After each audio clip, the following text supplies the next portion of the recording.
राधे राधे दोस्तों आज मैं आपको तुलसीदास जी का एक हास्य प्रसंग बताने वाला हूँ। शायद आपने ना ही सुना हो, आज आपको बता देता हूँ। दोस्तों तुलसीदास जी श्री राम जी के बहुत बड़े भक्त थे और ऐसा कहा भी जाता है कि वाल्मीकि जी के अवतार थे। जैसे वाल्मीकि जी ने रामायण उनसे पहले सब कुछ बता दिया था, ऐसे इन्होंने रामचरितमानस ग्रंथ का लेखन किया था। ठीक है, तो हुआ क्या कि एक बार तुलसीदास जी बैठे थे तो एक उस समय सती प्रथा थी, तो एक सती अपने पति की अर्थी को लेकर जा रही थी, 16 श्रृंगार करके वो जा रही थी। तो उसने सोचा जाते जाते संत दर्शन कर ले, हो सके कुछ मेरी गति हो जाए। तो जैसे ही संत दर्शन के लिए गई तुलसीदास जी के पास, तो तुलसीदास जी ने कहा सौभाग्यवती भव। अब वो बोली कि प्रभु मेरे जो पति हैं वो तो अर्थी पे लेटे हैं, मेरा सौभाग्य तो अर्थी पे लेटा है, और ये आपने क्या आशीर्वाद दिया। तो तुलसीदास जी बोले देखो मैंने कुछ नहीं दिया, ठीक है, सब राम ने किया। क्योंकि राम जो भगवान होते हैं वो महापुरुषों को गवर्न करते हैं, सब कुछ भगवान ही करते हैं। महापुरुष सिर्फ दिखने को होता है, सब भगवान ही अपनी लीला कर रहा होता है। तो उन्होंने कहा मैंने कुछ नहीं किया, अगर तू कहे अगर ये जिंदा, अगर तुम लोग भक्ति करो, तुम दोनों मियाँ बीवी अगर भक्ति कर दो इसे जिंदा कर दूं। अब ये उन्होंने उनके संस्कार देख के बोल दिया, क्योंकि सब काम तो भगवान ने करने, तो उनको तो बस जो ऑर्डर मिल रहा है वो सब करना था। तो उन्होंने कहा ठीक है, अरे मरने से तो अच्छा है कि भक्ति क्यों नहीं करेंगे। उसे बुलाया और वो जिंदा कर दिया।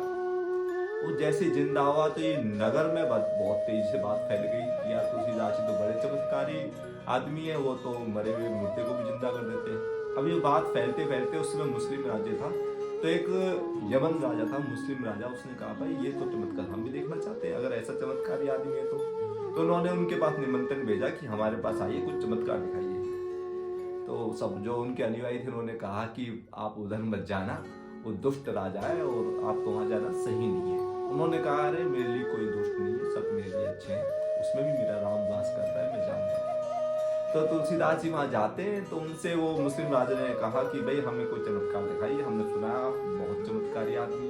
बोले भाई मैं तो राम के अलावा कुछ नहीं जानता, मैं तो सिर्फ और सिर्फ मेरे रोम रोम में राम रमा हुआ है और राम के अलावा मैं कुछ नहीं जानता।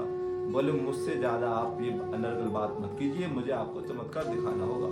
बोले मैंने कह दिया ना, मैं राम के अलावा कुछ नहीं जानता।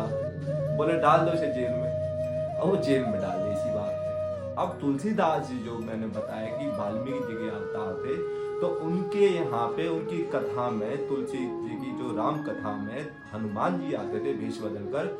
हनुमान जी को वो तो संत सदा रखवारे है ना, उनको बुरा लगा, तो उस समय इतने वानर बंदर उस राज्य में आए उनके कि सबके कपड़े वपड़े फाड़ने लगे, तितर बितर कर दिया पूरा राज्य। और हुआ क्या कि रानियों के महल तक में घुस गए और वहां जाकर उन्होंने रानियों तक के कपड़े तक फाड़ डाले, सब तहस नहस करना चालू कर दिया। और वो बंदर इतने ज्यादा संख्या में थे कि उनके सिपाहियों से भी काबू में नहीं आ रहे। अब उन्होंने कहा यार अब क्या करें, चलो बाबा जी के पास ही जाए, तुलसीदास जी के बाद हो सके वही बचा लें। तो वो गए, बाबा ऐसे ऐसे बंदर आए काफी सारे। तो तुलसीदास जी ने चुटकी लेके बोले और देखना चमत्कार। तो ये कह रहे हैं बाबा चमत्कार देखना है, अभी और देख ले भाई चमत्कार। कह नहीं बाबा हमें माफ कीजिए, हमसे बड़ी गलती अपराध हुए। उनके चरणों में माफी मांगी और उन्हें तब ब्याह किया। तो इस प्रकार का ये हास्य प्रसंग था कि संत महात्मा जो चमत्कार में विश्वास नहीं करते, जो चमत्कार दिखाता है वो संत महात्मा नहीं है, वो मायाबद्ध जीव है। और जो मायातीत है वो संत चमत्कार दिखाते नहीं है, हो जाते हैं। हो जाना एक स्वाभाविक क्रिया है, और देश काल परिस्थिति के अनुसार चमत्कार दिखाना भी जरूरी होता है, क्योंकि चमत्कार को नमस्कार है। तो इस प्रकार का ये प्रसंग था। तो आपको कैसा लगा ये हास्य प्रसंग? ऐसे ही प्रसंग के लिए चैनल को सब्सक्राइब कर दीजिए, और नेक्स्ट कुछ अच्छे रोचक ऐसे आध्यात्मिक प्रसंग आपके सामने लाता रहूंगा।